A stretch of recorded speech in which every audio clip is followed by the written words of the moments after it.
Welcome to part 3 of the 3 interviews I did with Annie. In this segment we talk about our family history and our cultural background and how that affects our health. Hi, I'm Annie Phyo. I am an eco-chef and the author of Annie's Raw Food Essentials.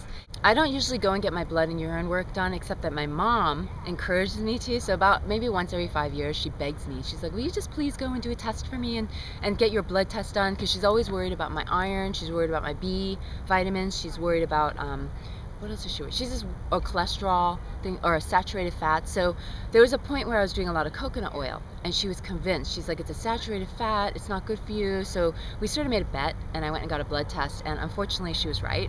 So in my blood test, the ratios were healthy, the good fats to the bad fats, but the overall saturated fats were very high. So for about 3 or 4 months, I completely cut coconut oil out because I like to experiment on my body too. So I'm not gonna ever recommend something that I haven't tried. So I cut coconut oil completely out of my diet for about 3 or 4 months and then redid the blood test, and my saturated fats completely dropped. So it does contribute to saturated fat. And again, everything in moderation. I believe, using a tablespoon of coconut oil in a day in a sauce or a dressing or in a smoothie is fine. I don't think we should be eating a cup of it a day, just like we shouldn't be drinking a cup of agave a day or a cup of honey a day or a cup of anything a day. Everything in moderation. If you want to have a tablespoon of agave once or twice a week, totally fine. Everything in moderation. And again, I think it's a frame of mind, like being happy, having gratitude, recognizing how blessed we are to wake up where we do every morning. I wake up in this beautiful Los Angeles where we have farmers markets. I have this information and consciousness to make the decisions I make about what I choose to put into my body.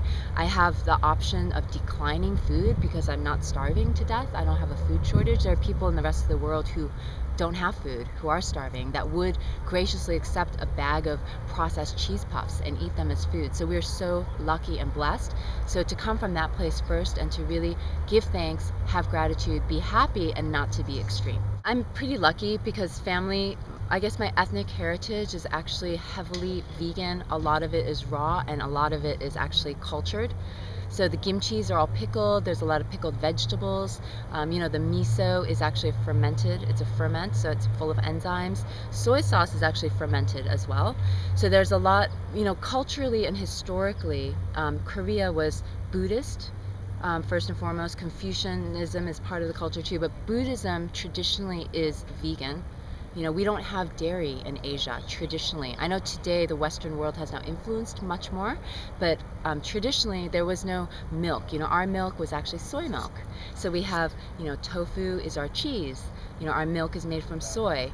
The soy, again, is different in Asia than it is here. Here, the soy is one of the highest pesticided crops.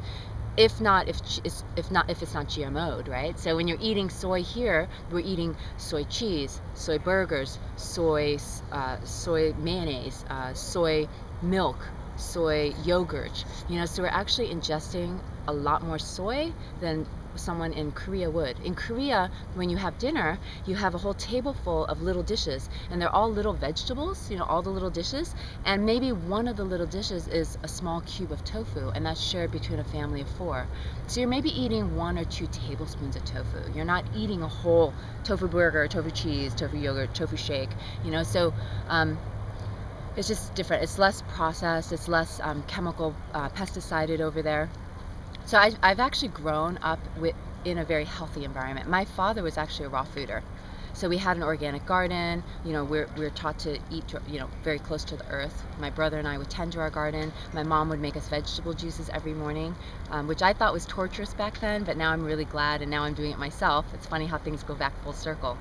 So I think that my culture actually is what taught me to eat the way that now I've gone back to, and also culturally, I'm realizing that my parents were actually the first eco lifestylists I've ever known. Like now, living green, living eco, recycling, not wasting, reducing, all that stuff is in fashion now, thank goodness. Thank goodness for planet Mother Earth and all that, but I was raised that way. So Korea was not always a first world country that is now. When my parents lived there, it was probably a second or third world country, so things were scarce. So I was always taught, if you have this container, don't throw it away when you're done with it. Save it, wash it, use it to store other things, keep reusing things. Better yet, reduce use of things. if possible, just use less of everything.